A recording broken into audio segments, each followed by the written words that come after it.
Coach, just talk about the feeling coming off that game, not only for you as a coach, but for your team's players. Yeah, excited for our seniors to get a road win in their last real road game.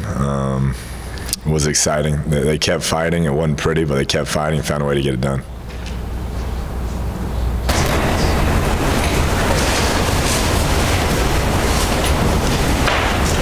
On the fake punt, did y'all get the look you wanted right when the play came up and we already playing the run? No, we had called it basically. If we didn't like it, we would have checked out of it. But we'd seen it earlier that it looked like it'd be there, so we went ahead and called it.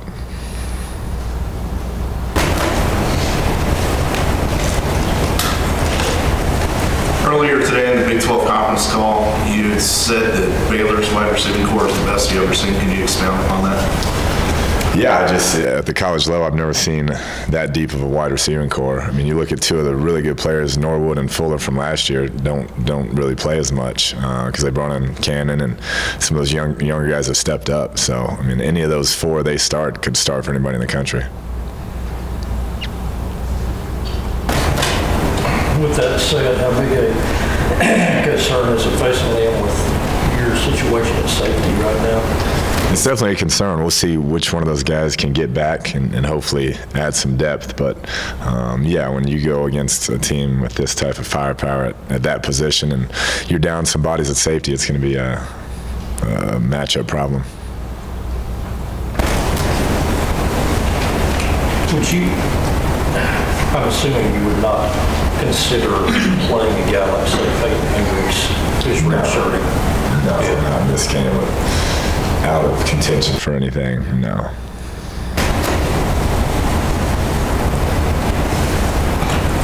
Sticking on the safeties, what do you feel about John White and how he played? I know he's been big for you guys in special teams, but what do you think about the way he came in? He was prepared. That was fun to watch. He didn't blink. He was excited to get in there, and he made a nice play on that ball in the end zone, ended up getting a hit on the receiver and knocked it loose. So you're always excited for him to have success.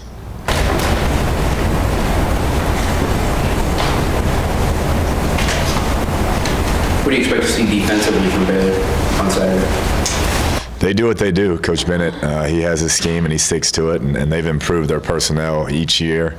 A great front, Oakman, and a couple of those D linemen do a great job with penetration, and then they make you earn everything, walk down your face, cover you up, and you got to win outside. Is Mahomes starting a quarterback this week? We'll see. We'll see how the week goes. He did some good things. We'll see how Davis feels and go from there, see which one looks the best. Where do you feel like he needs to improve the most looking at his game last week? He's doing a lot of good things for that age. There's going to be some spots that he's got to grow, but for a true freshman, pretty pleased with where he's at. With Lauderdale and the way he's kind of come on the last couple of weeks, how good do you guys feel about him even going into next year now? Very excited. It was a little rough at the beginning. I think him adjusting to this level of play, but has come on recently and really stepped up. And that's kind of the play we expected from all those guys on the outside throughout the year, but really hadn't got it. And he's the one who's really stepped up and started to make plays. So moving forward, we still have 2 more years with him. That's exciting. With what he's able to do just on the deep ball, is that something where you consider now game planning more for like the one that y'all hit for the big touchdown? Yeah, you'd hope so. Like I mentioned earlier in the year, a lot of things we were doing were kind of manufactured to get him the ball, but he's proven recently that he can win on some stuff and get over the top. So yeah, if we can continue to get better at that, we'll start drawing up some plays for him to get open deep. Speaking of play calling, I know you try to reserve a little bit for whoever's in there, but do you think you can open up the playbook a little bit more if Mahomes gets to start this week?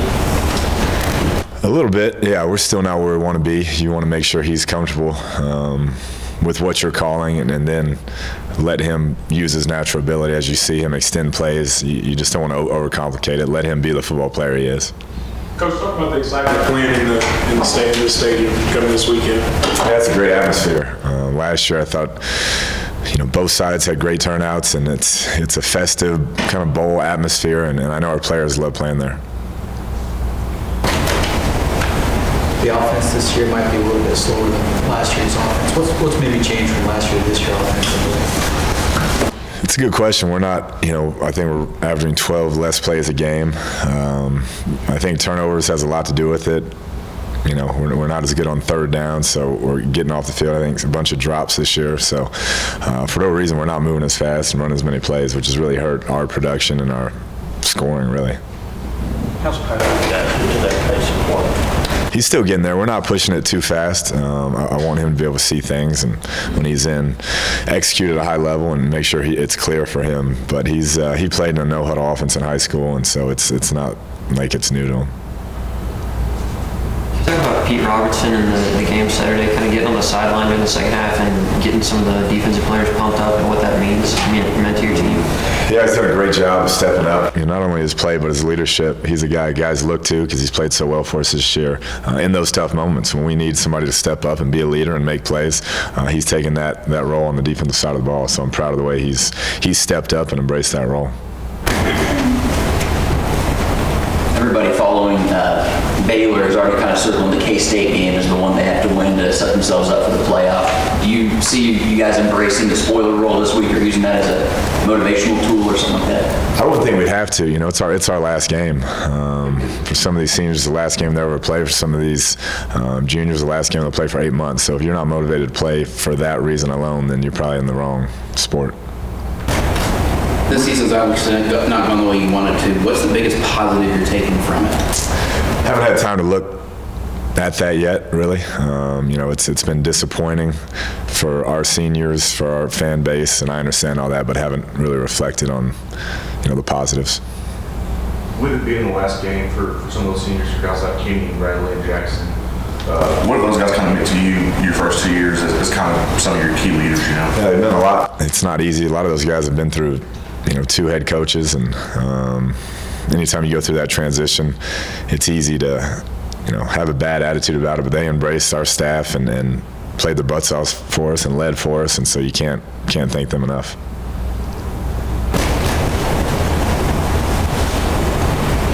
Coach, not too much looking forward to the next season, but you got to be excited to have DeAndre back on the roster coming up. Yeah, he's done a great job for us. Been a great mentor to some of those younger backs, and the way he works, his leadership, on and off the field. Excited for the year he's had, and he's got a bright future ahead of him. The slower offense, is that, you ought to be able to convert as much on third down. Is that more play calling? Is that maybe just more bad luck this year than last year? Or? Yeah, I'd say bad play calling. Yeah, I got to take a lot of responsibility for that, not getting us in the right play on some of those third downs and not being able to execute.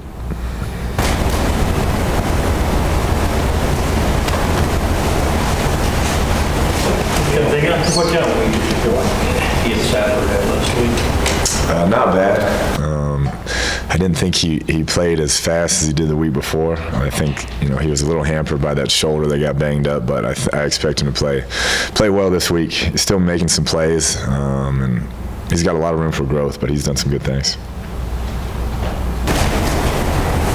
At what point into the season we make decisions on guys like Dominic Robertson and Brandon Thorpe that you mentioned on Saturday, and guys who have got a bit? Yeah, it'll be when we get back, so that next week before finals.